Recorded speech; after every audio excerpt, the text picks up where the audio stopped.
वृंदावन में स्थित निधि वन सिर्फ एक वन नहीं, बल्कि श्री राधा कृष्ण की दिव्य लीला का पावन स्थान माना जाता है।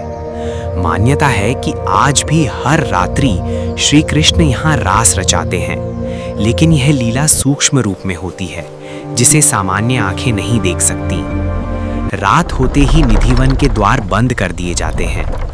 कोई भी व्यक्ति, साधु या पुजारी रात में वहां रुकने का साहस नहीं करता। कहा जाता है कि जिसने रुकने की कोशिश की वह भय, पागलपन या गंभीर संकट का शिकार हुआ।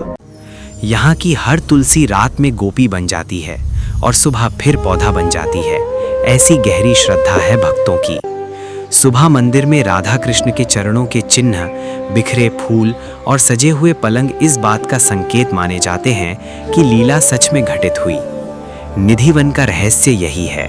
यह स्थान आंखों से नहीं, श्रद्धा और भक्ति से महसूस किया जाता है। जो राधा नाम में लीन है, वही इस रहस्य को समझ सकता है।